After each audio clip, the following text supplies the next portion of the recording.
Bonsoir, bonsoir, bonsoir la famille Générale 5 étoiles. J'espère que vous allez bien. Likez, partagez la vidéo dans tous les groupes. J'espère que vous allez bien la famille.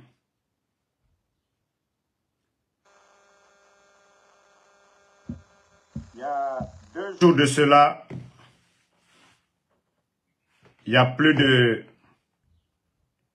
1137 kg de drogue, cocaïne, estimée à une valeur de 98 milliards de francs CFA, qui a été saisie dans un camion frigorifique par la douane sénégalaise. Attendez, je vais vous montrer les images. Voilà.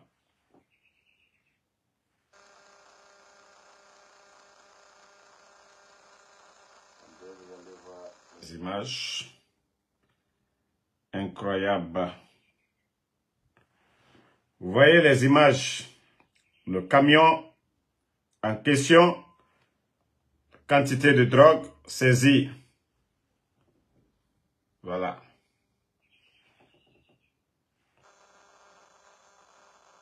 Mais je vais vous expliquer le cinéma des autorités de Conakry. Le CNRD, quand je vous dis c'est des comédiens, vous voyez déjà la quantité de la drogue saisie. Je ne sais pas comment mon téléphone ne peut pas changer.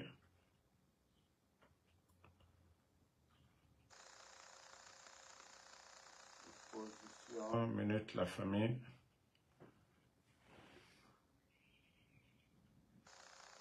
Bon.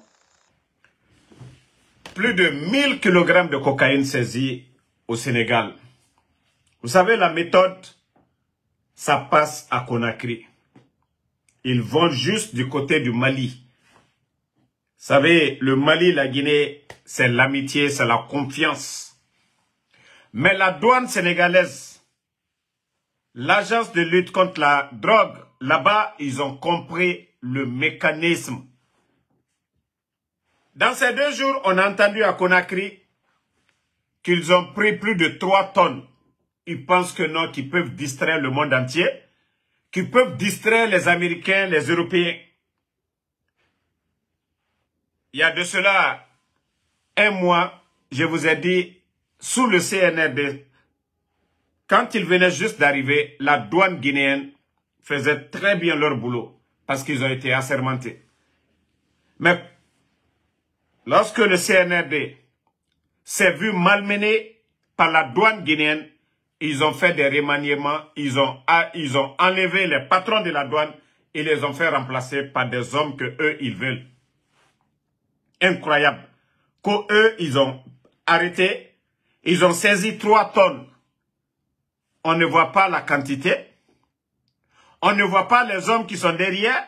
Auparavant, dans le passé, ils avaient saisi encore 3 tonnes où on avait vu le ministre de la Défense, à ce moment, Charles Wright.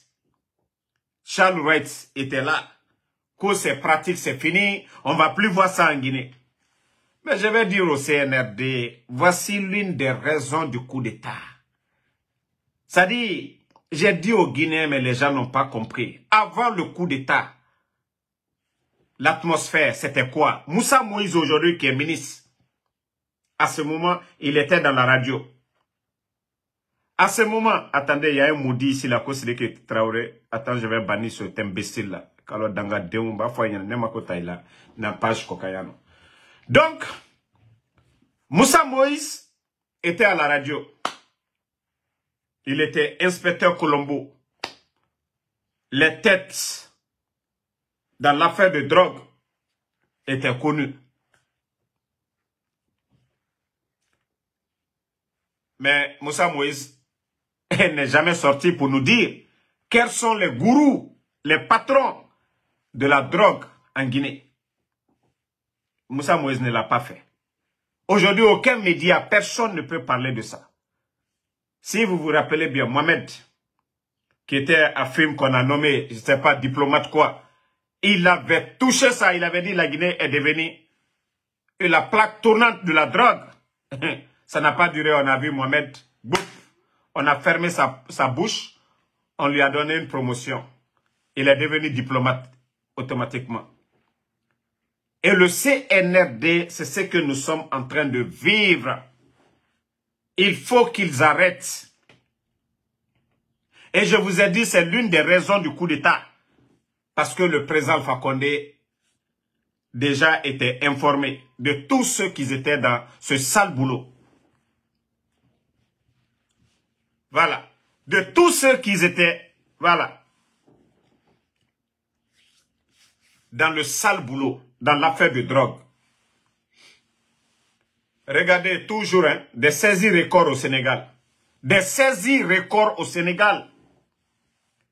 La drogue quitte l'Amérique du Sud pour venir en Guinée facilement. Mais pour faire sortir ça, comme ils sont amis avec le Sénégal, il faut essayer... Attendez, je vais bloquer encore une autre dame ici. Il faut essayer de tromper la vigilance des douaniers sénégalais. C'est-à-dire qu'il faut envoyer le colis du côté de Mali. Mais c'est là-bas, ils ont tapé poteau. Voilà. Vous pouvez taper drogue Sénégal. Vous allez voir les images. Il y a 2 jours. Excusez-moi. Il y a 2 jours de cela. 2 jours de cela. Le bon boulot de la douane sénégalaise, comme vous le voyez ici en image. La douane sénégalaise a saisi plus de 1137 kg de cocaïne. Bravo, CNRD, vous êtes souvent une honte. Bala Samoura, que vous avez arrêté 3 tonnes. Où sont les responsables? Bala Samoura. Quand vous dites que vous avez arrêté 3 tonnes, c'est-à-dire que vous avez saisi 3 tonnes de cocaïne. Je vais vous donner la valeur marchande. Vous-même, je peux mettre devant vous, vous allez voir, selon les autorités sénégalaises. La valeur marchande de 1137 kg de cocaïne est estimée à 98 milliards de francs CFA. Supposons ça, c'est 100 milliards de francs CFA. Est-ce que 100 milliards, on multiplie ça par 20, non? En francs guinéens. Ou à combien? 18? Multiplier 100 milliards de francs CFA à 18 ou à 16, prenons 16, le montant que ça va nous donner. Et le CNRD nous parle de 3 tonnes de cocaïne. Ça, c'est la valeur, hein, de 1137 kg. Donc, il faut qu'ils arrêtent de jouer avec les Guinéens, le CNRD. Vous pensez que vous êtes blanc comme neige. Vous le saviez bel et bien que vous êtes noyé dans ça là. Et l'affaire là, ça ne va pas vous laisser. Les Américains. Il y a un ancien président d'Équateur qui a été extradé aux États-Unis. Il y a un général de la Guinée-Bissau qui a été extradé aux États-Unis. Vous n'avez rien vu, hein? Voilà, on dit par 16. Multipliez 100 milliards de francs CFA par 16. Combien ça donne en francs guinéens? Et ce montant, vous multipliez ce montant encore par 3. Parce que eux, ils parlent de 3 tonnes. Je vous dis, c'est incroyable. Comment eux, ils peuvent saisir une marchandise d'une valeur de 300 milliards de francs CFA. Il n'y a pas de responsable. Je vous ai dit depuis le départ, avant l'arrivée du CNRD, dans la sous-région, que ce soit en Côte d'Ivoire, au Mali, au Burkina, partout, on n'a jamais entendu des saisies records jusqu'à 3 tonnes de cocaïne. C'était des records, 1 tonne, 2 tonnes, 3. C'est-à-dire jusqu'à 3 tonnes, non. Que Dieu nous aide. Hein. Mettez les cœurs, ils veulent saboter. Mais vous allez vous fatiguer. Ça, c'était le cas de la drogue. Moussa Moïse, c'est vous qui êtes inspecteur Colombo et vous devez sortir pour venir dire aux Guinéens quels sont les responsables, les barons. Voilà. Et Baouri, Baouri, la politique. C'est que pour Alpha Condé, c'est foutaise. Je vous dis, pour Alpha Condé, c'est foutaise. Il s'est battu. Il a refusé d'être Premier ministre au temps de Feu Général Lassana Conté. Personne. Il s'est battu pour donner des barrages, tout à la Guinée. On dit non, qu'il n'a rien fait. On dit non, le président Alpha Condé n'a rien fait. Baouri qui est devenu le Premier ministre des putschistes. Baouri qui est devenu le Premier ministre des putschistes. Il dit que la Guinée ambitionne d'organiser une CAN plus belle que celle de la Côte d'Ivoire. Toi, tu es Premier ministre des putschistes. Toi, tu es là pour la transition. La transition, normalement, sur le papier, il ne reste que quelques mois. Béa est venu ici. Que la seule chose qui va empêcher la Guinée d'organiser la CAN, que si on lui met une balle dans la tête, lui, il est parti. Baouri aussi. Voici Baouri qui vient, qui dit encore que la Guinée ambitionne d'organiser. Les routes que les autres ont commencé, jusqu'à présent, la route nationale, ce que les autres ont commencé, vous n'avez pas terminé. Vous n'avez pas terminé ça. Affaire d'électricité, ce que le FAMA a fait, même ceux qui n'aiment pas le président Alpha Condé, ils ont été reconnaissants envers le président Alpha Condé. On dit non, on peut tout dire. Troisième mandat, quatrième mandat, mais le président Alpha Condé, il s'est battu pour que les Guinéens aient l'électricité. Mais depuis le départ du président Alpha Condé, c'est comme si le président Alpha Condé est parti avec son électricité. Ça dit, c'est pourquoi quand j'ai dit aux gens, non, les barrages sont là-bas. Mais le président Alpha Condé trouvait d'autres moyens pour combler ce déficit. Mais le CNRD aujourd'hui, ils n'ont plus d'argent pour payer les compagnies privées.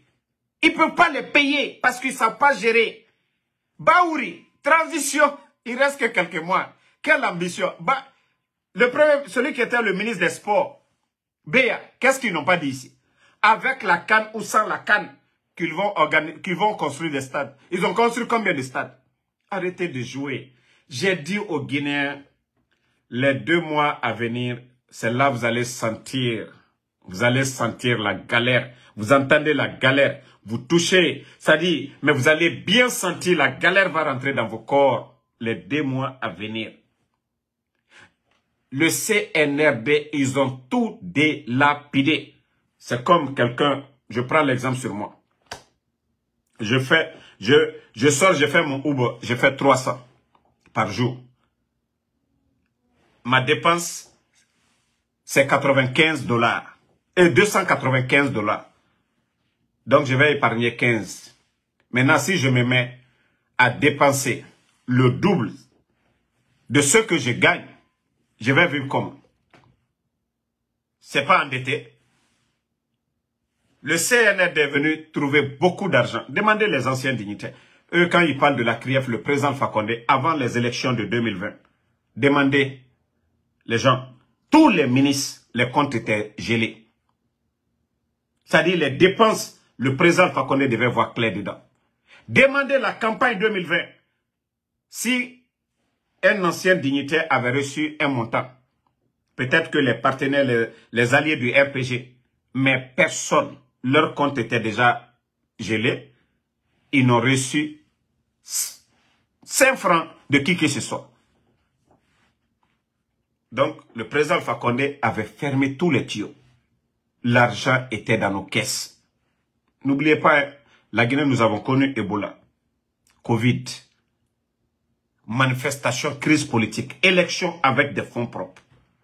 Ça dit, si ce n'était pas la bonne gestion, est-ce qu'on pouvait avoir tout ça? Malgré que l'opposition criait haut et fort, disait que non, il ne faut pas donner quoi que ce soit à la Guinée. Mais c'est la gestion du président Alpha Condé. Ça dit, il avait fermé le robinet au ministre. Le CNRD vient, il trouve du gâteau devant eux. Mamadi n'a aucune compétence, Mamadi n'a aucune expérience. Les gens viennent, ils commencent à voler. Je vous ai dit le cas le plus grave, Anaïm. Anaïm, depuis l'arrivée de ces gens-là, on nous parle de plus de 500 milliards de dépenses. C'est-à-dire, qu'est-ce que ce département a apporté à la Guinée? 500 milliards. Un proche de Doumbouya, à lui seul, il fait sortir plus de 70 milliards de nos francs. Plus de 14 millions de dollars. Un individu, ils sont en train de construire aujourd'hui un peu partout à Conakry. La Guinée-Ka, on vous a dit, hein, n'aimez pas le président Alpha Condé, hein, mais ce n'est pas ces gens-là qui pouvaient faire mieux que le président Alpha Condé. C'est incroyable. Ils ont vidé nos caisses. Chaque fin du mois, demandez. C'est encore les banques privées. C'est encore les banques privées. J'ai expliqué la dernière fois le mécanisme. Ce qui fait aujourd'hui que nos banques, tout est fauché en Guinée. Des gens comme les Bala Samoura. Des gens comme les Ousmane Doumbouya.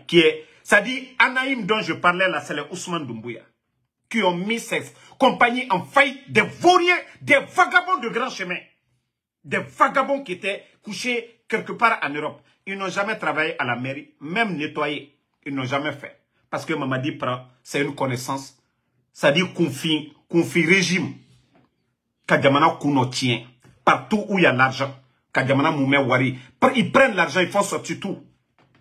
Des bandits comme ça. Côté des mines, lorsque le président Alpha Condé était venu, vous savez, les compagnies pétrolières, Total et ainsi de suite, étaient là. Ils avaient le monopole de tout. Nos mines, ceux qui vendaient, parce qu'on ne transforme pas en Guinée. Au moins si on transformait, on allait créer d'autres emplois. Et l'État allait gagner plus. Mais malgré ça, on vend, on gagne. Mais ceux qui vendent aussi la bauxite, s'il n'y a pas de compagnies privées, des Guinéens dedans, comment est-ce que nos banques en Guinée peuvent avoir de l'argent? Tous ceux qui viennent, Fazi Wazni, Wazni n'a même pas de maison en Guinée. Wazni n'a pas de maison en Guinée. Wazni, aujourd'hui, l'État guinéen prête de l'argent à Wazni. Pourtant, c'est l'argent des Guinéens. Wazni est venu, au temps du président Fakonde, il avait quoi? Il avait quoi? Mais le président Fakonde avait fait la compétition, donné la chance à des Guinéens. Beaucoup de Guinéens qui avaient des permis, eux aussi qui vendaient comme les autres. Quand ces Guinéens-là gagnent, ils envoient en Guinée. Mais lorsque ces expatriés-là, les Indiens qui sont là-bas aujourd'hui, les Émiratais, les Français, les Américains, quand ils gagnent, ils envoient dans leur pays. Et Wazni paye l'impôt où? En France. Ce qu'on paye à la Guinée, c'est zéro. Zéro.